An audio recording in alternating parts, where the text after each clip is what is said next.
Welcome to Disney Coast to Coast, a show celebrating and questioning one of the most beloved entertainment companies in the world through honest, passionate, and clear-eyed Disney discussions. I'm Jeff DePauli, your entertainment-obsessed host with rose-colored glasses removed. Today in the show, we have the House of Mouse headlines brought to you by LaughingPlace.com, your up-to-date resource for the latest Disney news every day of the week.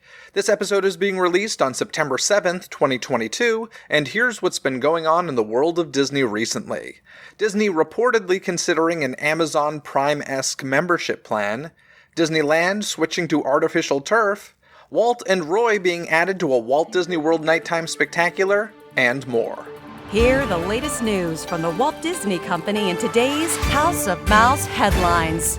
Last week, legendary Pixar artist Ralph Eggleston passed away at age 56 after a lengthy bout with pancreatic cancer.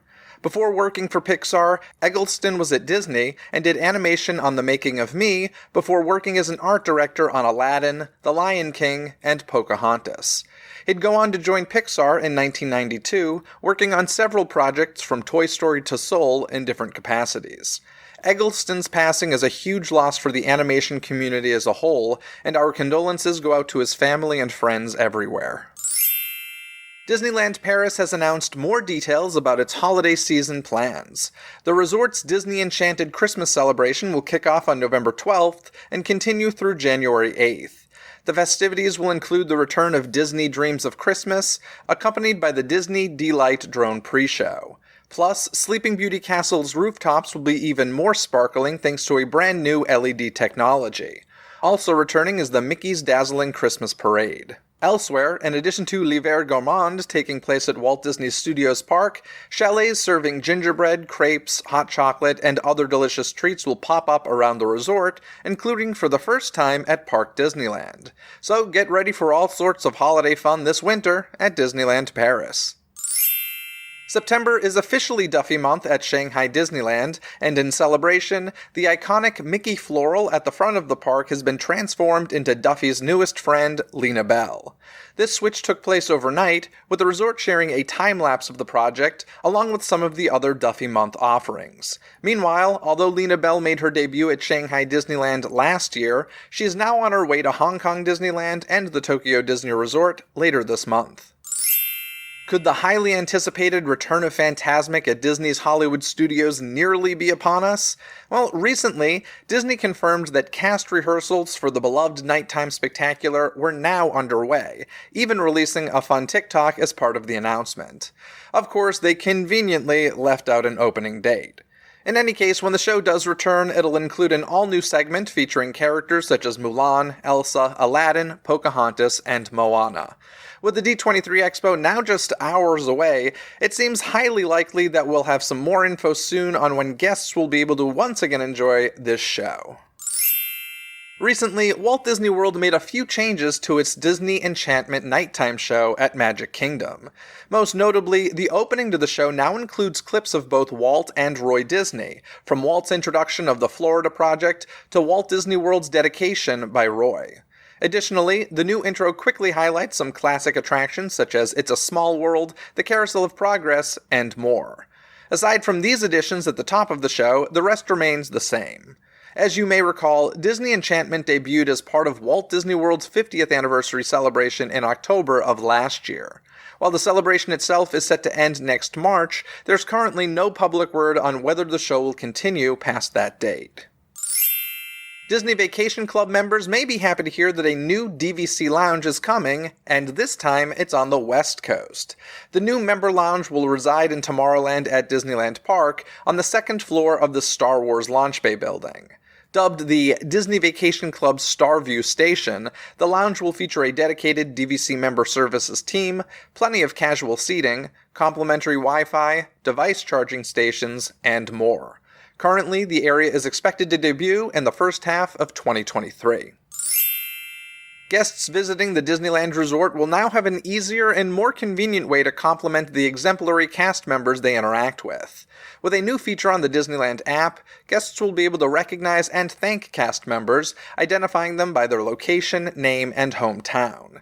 If this sounds familiar, it's probably because this feature was previously introduced at Walt Disney World. So the next time a cast member makes your visit to Disneyland a little more magical, be sure to show them some love. With the D23 Expo kicking off this weekend, a new game has joined the Play Disney Parks app. The Disney Me D23 Expo Quest is now live on the app, although only guests at the convention will be able to play it. According to the description, guests will be able to create Disney Me avatars and collect items by solving riddles and finding where on the D23 show floor to look. While another app draining your phone's battery is likely the last thing you need at the show, you can download Disney Me D23 Expo Quest now in the Play Disney Parks app. And now it's time to bring in Kyle Burbank from laughingplace.com. How's it going, Kyle? It's going well, Jeff. I'm making my way to Expo already. You are on the road. You're in New Mexico. Folks, we do the House of Mouse headlines no matter where we are. Kyle has been in Paris. I've been in Boston. Now he's in New Mexico. We are here for you. And yes, thank you, Kyle, because you just drove about 12 hours today, and now we're recording this. So thank you. Halfway to Anaheim. Let's go. It's almost here. Expo's almost here. But let's start with the news that synthetic grass has been installed in the Floral Mickey as part of a much larger drought-fighting water conservation effort at Disneyland. This has gone largely unnoticed as was intended. It's not really news, but we're making it news. But more locations will be adding artificial turf and locations throughout the resort in a phased approach, all in an effort to help save water. Now, this is really a nothing story, but I wanted to mention it because, this is a big problem in California. Drought is a mainstay here, but it just seems to be getting worse and worse and no solution. So this just makes sense, and I'm happy they did it. And we are at a point where artificial turf looks amazing. Yeah, I could definitely, I've obviously only seen it in photos, but it looks fine to me. And yeah, I think it's smart. And I always think it's funny in the Midwest where they're like, there's different levels of drought. So if we don't get rain for 2 weeks, they're like, we're in a moderate drought. I'm like, have you been to California? This 2 weeks is a drought? What are you talking about? So I sympathize with California, having formerly lived there and knowing what a real drought looks like. Yeah, I always say if I owned property here, it's I would definitely have a desert landscape or artificial grass because, watering the lawn is insane when you're in a drought as often as California is. So I'm happy they did this. They also installed the synthetic grass in front of the Haunted Mansion, which also, by the way, you save on landscaping. You don't have to keep mowing this stuff, so that's good too. The high-end turf is much more difficult to detect with a passing glance because the Disneyland Resort is using more than 8 different types that have a gray, brown, and off-white blades of grass intermittently woven to give a more natural look. And it's a super natural look. So, yay, good for this. Supernatural for the Haunted Mansion. Ah, there you go. You're the worst, Kyle. I love it. I do want to mention something, though. I was at Disneyland recently for Halloween time. I was covering it for Attractions Magazine, and I saw something. I'm curious if you've seen this at all. Because how character integrity is a big deal, and you'll never see 2 Mickeys at once sort of thing. Yeah. Okay. I walked into Town Square and saw Donald Duck in his Halloween costume. And then when I got to the castle, I saw Donald Duck in his Halloween costume, on a stage in front of the castle for media stuff. But I was like, from Town Square to the castle? That is a 2 or 3 minute walk. Are you kidding me? Is this just an okay thing now? I don't think so. It sounds like a goof. No pun intended. A goofy. Yeah. I had something similar when I was in Avengers Campus in Paris, where I was like, we just met you there and you're out here. Yeah.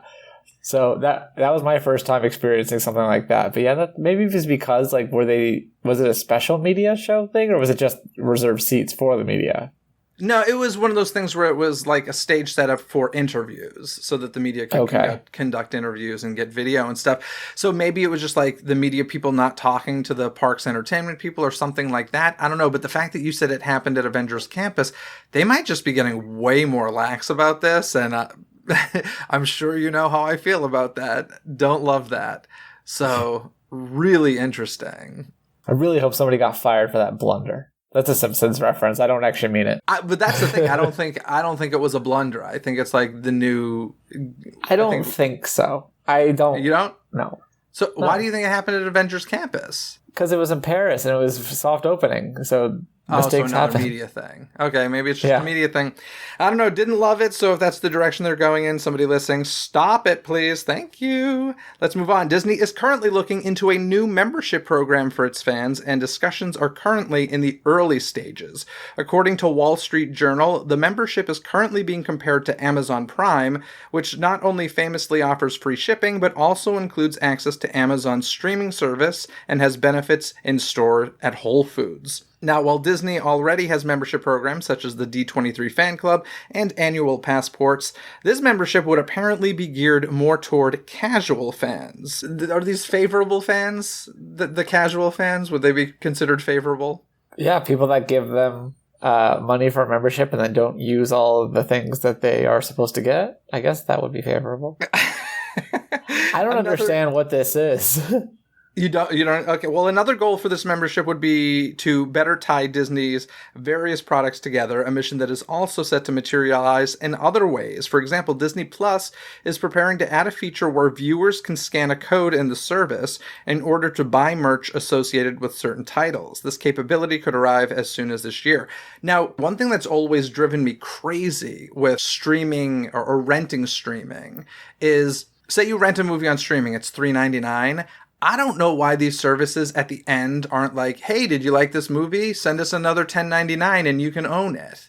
That seems like a no-brainer to me. And as far as I know, none of the services do that. Yeah, I don't know why why they don't do that either. Like, there's so many like little upsell opportunities. But in any case, like you said, you're not really sure what this is. I don't think they're sure what this is either. But I'm curious, if this was a thing, what would you want to see be part of it? I don't know. That's hard because like I feel like there already are so many memberships. That's why like when this Wall Street Journal story came out, we were doing the meme of Pimp My Ride. You know, like, oh, we heard you like memberships. We're making memberships for your membership. Well, for me, I would want to see, like, if I'm a member of this, I want discounted movie tickets if I go to the theater. I feel like Disney Plus should be part of this bundle. And then, you know, for the few Disney stores that still exist, I would want to discount there. ShopDisney.com. It'd be Shop Disney, yeah. And then, you know, something tangible. If you're paying a monthly thing, like, even if it was a pin every 6 months or something like that, something tangible to be part of it. I don't know, like, the idea doesn't necessarily excite me, but we have no details on it yet. But it is interesting. It's not surprising to hear that they're looking for another way to make money off of people through a membership, because memberships are their way to go, you know, monthly payments. And there are so many other memberships besides the ones that I mentioned there as far as D23 and APs, but like even the Disney Visa Chase card to a certain degree, like with the meet and greets, and then DVC, obviously. Club is right in the name. So yeah, there's Disney so many. Movie Insiders or whatever the heck they're calling it now. Yeah, I mean, that's really fallen off, but it's still a thing. Yeah, another membership. Who knows? I don't know. We'll see what it is. But apparently it's in the talks, so that's happening. Some sad news we got to report. Disney legend Ron Logan, who was responsible for altering the live entertainment landscape of the Disney parks, passed away in Orlando, Florida at the age of 84. Now, I wanted to talk about this because I ashamedly had never heard this name before, but holy crap, the stuff this man was in charge of is like Jeff DePauli content. This was stuff made for me. He was named a Disney legend in 2007, and Logan is the former executive vice president and executive producer for Walt Disney Entertainment. Under his leadership, the park's entertainment offerings became true spectacles. He was instrumental in the productions of Fantasmic, Indiana Jones Epic Stunt Spectacular, Festival of the Lion King, Buffalo Bill's Wild West show over at Disneyland Paris, and many more. He was also very heavily involved in parades, including the fan favorites Spectromagic and Tapestry of Nations. Now, Ron and his team also pitched the idea of a Beauty and the Beast Broadway show to leadership, and the same team that produced the Beauty and the Beast stage show at Disneyland helped create the Broadway version. They even partnered with the film's screenwriter Linda Wolverton and songwriters Tim Rice and Alan Menken, who added to and adapted the classic songs written for the film by Menken and Disney legend Howard Ashman. This led to the establishment of Walt Disney Theatrical Productions, where Ron served as president for the early years of Disney on Broadway. What? Where has this man been all my life, and why didn't I interview him?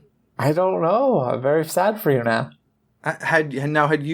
Was the name recognizable to you? No. This was one of those things that I didn't know what it was when I first... Okay, so a little inside baseball. Sometimes Benji, who is the owner of this site, or one of the owners of the site, we'll just put in our to-do list of a person's name. We're like, oh, look, I guess that person died. I guess I need to go look him up. So he put that in, and then I'm like, oh, where do I find that news? And then I'm like, oh, it's on WaltDisneyCompany.com. Like, there was a whole obit for him there. So that's top tier. Yeah. Yeah, I mean... So I felt bad for not knowing more about him. Yeah, it's really incredible, the stuff he did. I mean, it's game-changing, not only for Disney, but like the theme park community, I feel like. Spectacles really started with Disney, and really Broadway caliber shows in the parks started with Disney as far as I know. And it's, I don't know, game changer. But guests at Walt Disney World can find a tribute to him that was installed after he retired, a window on Main Street, USA at the Magic Kingdom. It's located above the Emporium and advertising the Main Street Music Company, with the words underneath reading, Ron Logan leading the band into a new century. An incredible legacy with the company. To our conversation a few weeks ago about Disney Legends, it's cool that he already was one. It's not like they have to play catch up for him. Yes, absolutely. I completely agree. So there's that news. Want to talk about something over at Disneyland Paris, because they are turning their castle tarp, meaning the tarp that covers the castle when there's construction happening on the castle. They're turning that castle tarp into a merchandise line. This is kind of amazing to me. As of September 9th, guests will get to discover a limited edition of tote bags, duffel bags, briefcases, and pouches that have been manufactured using the recycled tarp that covered Sleeping Beauty Castle throughout its renovation works. These items will be sold at the Storybook Store on Main Street, USA, and each of the 2,300 collections pieces have been handmade with a unique and exclusive design. This initiative is part of Disneyland Paris's ongoing commitment to reducing waste, protecting resources, and supporting the local economy. To develop this unique collection, Disneyland Paris partnered with Bilum, Bilum, which specializes in the upcycling of tarps and other materials to create unique leather goods. Prices of items will range from £30 to £140. This is cool. This is like actual limited edition. Like, that tarp ain't coming back. This ain't Main Street Electrical Parade light bulbs sort of stuff going on here. I thought this was awesome. I do too. Like, when I first saw a headline about it, I thought that they were just making merchandise that kind of like featured the castle as the tarp, like with the boxiness. And I was like, oh, that's kind of kitsch. And I'm like, oh no, they're using the actual tarp. The only problem is I can imagine this being a nightmare in store, because you're just gonna have people like looking for like the perfect section that they want. Yeah. But otherwise, yes, I love this idea. And it reminds me, you mentioned the light bulbs, but also they used to have a pin set or a pin line called like Piece of History, where it had like a tiny little piece of an attraction or something. I think I have a Dinosaur Jack one, actually. Okay. That's cool. No, this is something that's done. I remember as a kid, for like the very short period of time where I would watch WWE wrestling, WWF at the time. I remember one of the times, like, the material that covered the floor of the ring at like a WrestleMania or something, they were cutting up into swatches and selling. And I remember my brother and I being like, I want a swatch and I hope like there's blood on it or something like that. So I remember that. And I remember, actually, when I was interviewing the producer of the Macy's Thanksgiving Day Parade, he was talking about how they'll do swatches of, like, retired balloons and stuff. So it's not, like, an uncommon practice. But I think it's pretty cool that they did this, especially with something that honestly would have just been trash. Yeah. And it is also like, not something that they're usually proud of. Like it's more of something they have to do, but they'd prefer that the castle just always be there. They don't have to use a tarp. Yeah, but they do. I will say they do. I applaud the fact that they use these tarps with the printed images on them, so that from a distance it's not as noticeable. Like, oh, it's a black tarp surrounding a castle or a building on Main Street or something, and that's become a very normal practice for Disney now, and I do appreciate that. But and there's actually a company out there. I want to say it's like called Scenery Bags or something like that. I follow them on Instagram, and they take like curtains and backdrops from Broadway shows, and when the shows end, they'll make handbags out of them and stuff, which is That's pretty cool. So I don't know if they've done it with any Disney shows. I'd have to look into that. But yeah, in any case, that's happening. I think it's cool. And Kyle, I don't know about you, but if I had a briefcase made from a piece of Disneyland Paris, I would want to recreate the smell of the parks in my home while I strut around with that fancy briefcase, wouldn't you? Absolutely. Absolutely. Now, how can you do that, you ask? Thanks for asking. Well, you can head to Souvenir Scents and pick up their pineapple soft serve candles and wax melts. But if Dole Whips aren't your thing, Souvenir Scents has plenty of other options to choose from. Plus, DCTC listeners can save 15% off of their order simply by using code DCTC when checking out. So click on the Souvenir Scents link in this episode's description and use code DCTC to save. Now, some news for movie theaters. News that affects everyone, everywhere, I guess, instead of people just near parks. James Cameron's Academy Award-winning 2009 epic adventure, Avatar, the monetarily most successful film of all time, returns to theaters September 23rd in stunning 4K high dynamic range for a limited 2-week run. Fair enough. The world's forgotten about what Avatar is, kind of. I mean, it's been over a decade and we've got a new movie coming out, so sure, let's remind people. Oh, but let's go a little further.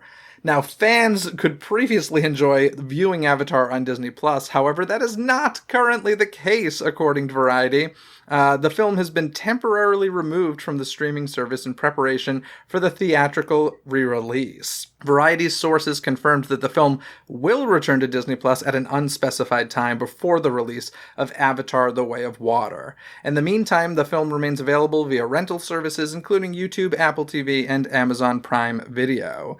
The long-awaited sequel, Avatar: The Way of Water, will be released on December 16th. This is a dick move. That's all that this is. It is, but the good news is it's Avatar, so no one's going to miss it.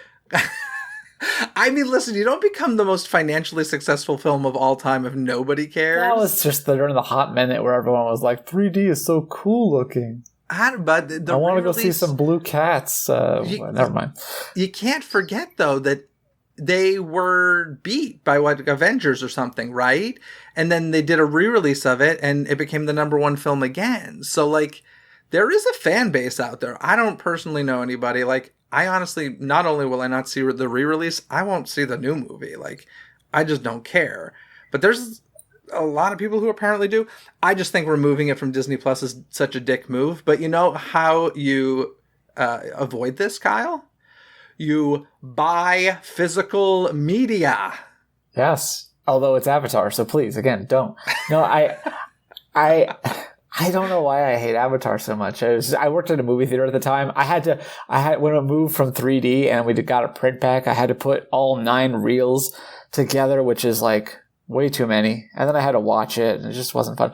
But I actually do have friends in the post-production department for 2 and 3. So I feel like I need to support it just a tiny bit, but not enough to actually go see it. I don't know how to do that. Yeah, send a tweet about it. Congratulations to my friends. There you Facebook go. Post, whatever. Yeah. But yeah, I'm sure they get paid more if the movie makes more. I'm sure that's how that works. I can't believe that they took it off of Disney Plus. I can't. It must have been something with the theaters. Like maybe they're throwing the theaters a bone after screwing them so hard during the pandemic. Maybe. I don't know. But I mean, it's one of those films. Listen, there are movies, and if I were an Avatar fan, I would assume Avatar is one of them, that if I want to prep for a re-release or a sequel, if there's a big screen option and I'm a fan, I'm going to go see it. Yeah, it shows. Yeah, you're right. It's a little it shows that they're a little like self-conscious. Like that they think that they can't get people to go see it on the big screen because you can watch it on the small screen. It's like, but you're talking about that's what makes it unique. Yeah, you could have watched it 3 weeks ago on the small screen. You think I really need to watch it during that like 3-month period? Yeah, I don't know. It's very weird. People's viewing habits have definitely changed during pandemic, but I don't know. I can't believe it. Anyway, as we mentioned at the top of this, the expo is right around the corner. I want to talk a minute about this reservation request system that anybody going to the expo most likely used, because this was insane. This was, oh gosh, long story short, right? The expo started and there were like 4-hour lines to get into panels. They're like, this isn't good. We need to fix that. So they create this stage pass thing, and that kind of fixes it a little bit. And they're like, it's not good enough. We need to fix that. So previous expo, they did a virtual queue where you would go in a virtual queue online, and some people waited up to like 12 hours plus, I think, to get inside the queue. And when you were, quote unquote, randomly selected to go in, you could select what you wanted to do. The problem is a lot of people toward the end had like nothing left. For me, it worked out beautifully. I got everything I wanted. Having said that, this time around, they were like, well, we don't like that. The website crashed. If I remember, they had to like delay it multiple times. There were problems. Little walking guy. The walking guy, exactly. The little virtual queue man. And we had to, there were a lot of unhappy people. So I applaud them for being like, we need to make this better. But their solution this time was, okay, we're going to have a week. So not everybody has to get in there at once, because it doesn't matter when you fill out your thing. We're going to have a week. You're going to select what you want. You're going to put them in order of priority. And then we're going to randomly select what you get. Fair enough, right? Sounds fair enough. Problem is, they really didn't tell you how this was going to work. In fact, Kyle, I remember I called you and I was like, do you think it would be better if I choose more or less or yada, yada, yada? And like everybody was theorizing. Everybody was wrong is what it comes down to.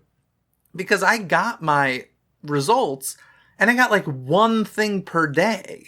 And when you were filling out this form, there were probably like 15 things you could fill out or something like that. So you'd think, I wasn't necessarily thinking, oh, I'll get 15, but like, I thought maybe 4 or 5, but I got one thing per day. And the most important thing for me, the big parks panel, I didn't get. The most annoying thing for me is that everything you did, you could do a +1. So my friend that I go with, we did +1s, and we're like, okay, we'll bring each other to each other's things. We got the same exact itinerary. I don't know how that happened. So that kind of just null and voids itself. It was horrible, to the point that I was in Disneyland when these emails went out, and you could just hear everywhere people grumbling about this. It's crazy. I know this doesn't affect you, but oh my God. No, I mean, I heard about it, and the thing that was interesting to me is I saw people that either had one panel each day or one like giveaway each day. I didn't see any that had like a mix. Granted, my sample size is like fewer than 10 people, but I thought that was kind of weird. And I wondered if that was intentional almost. I don't know. I mean, I do think it was very intentional for them not to give us much information, because I feel like if people knew this was going to be the process, one thing per day, 90% of people would have been like, Saturday, Marvel, like the live action panel, that's it. And then that would have been a problem. This was not the way to go. I mean, literally for a week leading up to Expo, because of course Expo begins this Friday, September 9th through the 11th. For a full week leading up to it, you just have like angry guests already, and it hasn't even started. Yeah, it's gonna be interesting for sure. I mean, everything else is gonna have to go pretty smoothly. Otherwise, this could be. I don't know. I'm going to be hiding at booth 113 right near the entrance to Hall C. You could come hang out with me if you don't get into the hall. I think we're actually going to we're going to have computers, so we're going to try to like put the parks panel on one of our monitors. So cool. You can come hang out with me and watch it. It'll be like a little Super Bowl party, except for our Super Bowl. Can I tailgate? Yeah. I don't know if you can have a like grill or whatever, but you could. I'm going to Try sneak it. a grill into Expo. That's happening. You could Oh, light man. one of your, remember the name of the sponsor you just talked about, but you could light one of their candles and Souvenir scents and cook some s'mores. there you go. I over knew there was souvenir scents alliteration candle. involved. What if I had like a souvenir scents pineapple, a Dole Whip scented candle making s'mores? So would I get like a Dole Whip flavored s'more? I don't know, but I want it. So yeah, I mean that's a problem. I'll be surprised if this system returns in 2 years. If Expo returns in 2 years, we'll see how that goes. But yeah, apparently for guests who do not get, the reservations for the panels or presentations that they wanted, there will be standby queues for most of them, and as well as for Talent Central and experiences on the show floor. So there's that. I haven't seen anything on the D23 website, though, about gold members getting priority standby queue. Have you heard anything about this? Because typically that's a thing. Typically, that is a thing. I haven't heard. Again, Yeah. I haven't paid much attention to the expo because my experience at it is so much different that I'm like, well, it doesn't affect me. I'm just going to show up and stand in my booth. 113, right near the entrance to Hall C. Yeah, well, show hours for all guests are 9 a.m. to 7 p.m. each day at the expo, and there will be 5 entry points starting at 5 a.m. There is no queuing at entries before 4:30 a.m. No, Sure. not Cute. allowed. That's what they're saying. Proof of vaccination or a negative test will not be required for guests. And yeah, I'm glad you said not. Like, I have that, but I was just like, oh, I didn't know about this. I'm glad I brought my card. yeah, it's not required for guests. And Kyle, you said, where can folks find you? What's your booth number again? 113. It's in the Emporium, and judging by the map, it looks like it should be pretty close to where you enter Hall C in the Emporium area there. So yeah, look for the Laughing Place banner. I'm so glad I have your booth to go to, because I will tell you, as grateful as I am for the giveaways that they give at these panels and stuff, they make a terrible choice in giving out those like large cardboard posters that don't roll. Yeah. I'm like, this is the worst thing you could give a crowd like this. Like, you can't carry these around all day. If you want to give us a poster, put it in a tube or something, or give us something that isn't like clunky and can get dented and stuff. So gratefully, I just go to the Laughing Place booth, and you're always so kind to just hold it for me. So thanks, Kyle. Thanks in advance. No problem. Hopefully. Not that it will matter, because I'm not going to get into any of those panels, apparently. So there you go. Crazy. I remember the first year at I don't know if it was a Pixar panel or an animation. I forget how they did it the first year, but I got a free cupcake. Now that's a good giveaway, because I was done with the cupcake before I had to leave. But yes, I remember the cupcake, and I remember eating the cupcake during the panel. So yes. yeah. Yeah, they just ran out with boxes. Like, take one, pass it down. Just give me a small giveaway that is worth a lot of money, and I'm happy. I don't need a large poster. Thank you. Thank you for anybody listening. That is my. Did they also give everyone like balloons last year, or not last year, but last time? They gave balloons? Yeah, there was like a story about a balloon or something, like a green balloon. Oh, that was not. Those were cast members during a show, wasn't it? I don't think they gave those out, did they? I thought that they gave.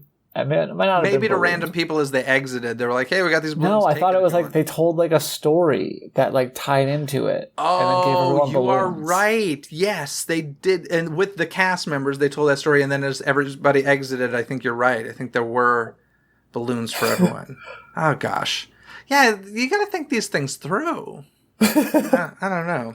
It's crazy. Anyway, before we go, I want to give a shout out to DCTC listener and patron Skipper Sarah, who took me on a cruise through the jungle at Disneyland. And Skipper Sarah actually told some jokes I hadn't heard before and did a splendid job. So thank you, Skipper Sarah. Very much appreciate it. And just a reminder that Disney Plus Day is September 8th, which is the day before D23 Expo. So if you're in town for Expo, heading to Disneyland, going to the parks the day before, or if you're in Walt Disney World, or I think Paris as well is playing along, right?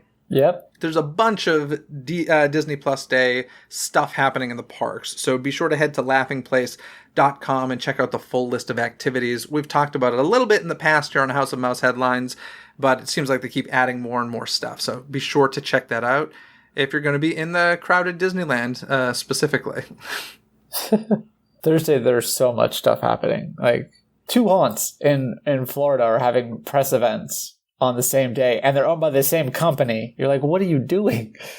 Halloween Horror Nights in Hollywood is the night before D23 Expo. And I will not be going to opening night this year for that reason. I was like, sorry, I'll be not staying up late at Horror Nights to have to wake up early for Expo. So, yeah. Are you going to make it to Orlando's this year for Horror Nights? I plan on it, yeah. Still got to get a flight. Okay. But I've heard it's really good, so I hope you like it. Yeah, I always like. It's so funny. I've gotten to a point with the haunts, like when it comes to Halloween Horror Nights or Not Scary Farm, people are always like, oh, which house are you excited for? I'm like, I literally pay very little attention to what they are because I'm like, it's Horror Nights. It's Not Scary Farm. I'm going. I don't care what they are. Yeah. I'm going because they are what they are. So, yeah, I'm excited for it all. The season has begun. I actually went to a Halloween event last night. I've got one. I'm actually, you know what? I'm going to Halloween Horror Nights Hollywood Employee Preview Night on Tuesday, so the day before that this is released. So I will have experienced it, and I'll go a little later as well. But in any case, we're way off topic now. Kyle, I will see you soon in Anaheim at the D23 Expo. And yeah, get ready, sir. I don't know if I could get ready. You're as ready as you're gonna be, right? Yes. All right. I'll be showered and rested. That'll be an improvement over right now. But other than that. Excellent. I'll talk to you later, Kyle. To read more about any and all of the stories you've heard here today, simply visit the show notes link in this episode's description. You've heard the news, and now I want to hear what you have to say about it. What are you most excited for to come out of D23 Expo? Share your thoughts on that or any other topics mentioned in today's episode. Call 818-860-2569, and you may just hear yourself on a future episode of Disney Coast to Coast. Thanks for tuning into this episode. Don't miss any future episodes by subscribing and following Disney with a Z, Coast to Coast on your favorite podcast app. This episode has been executive produced by Robert Scontrino and Mackenzie Jalen Arnold. Gain rewards like Robert and Mackenzie, including access to never-before-heard episodes and live-stream Q&As by visiting the Patreon link in this episode's description. And this month, September of 2022, I'll be matching 100% of your first month subscription to the Alzheimer's Association in honor of World Alzheimer's Month. At the Alzheimer's Association, their mission is to eliminate Alzheimer's through research, care, and promoting brain health. For more information about them, be sure to check out the show notes in this episode's description. Basically, anything you need can be found in this episode's description, from additional information and links discussed in this episode found in the show notes, to the DCTC hotline where you can leave a voicemail and be heard on a future episode, access to the show's official website, some free gifts from me to you, and so much more. So be sure to check out this episode's description. Other than that, folks, have a magical day and a great D23 Expo weekend, whether you're there in person or spirit. Bye! Thanks for listening to Disney Coast to Coast. Have a magical day. Disney Coast to Coast is produced and hosted by Jeff DePauli. Learn more about the podcast and become a supporter at DisneyCoastToCoast.com.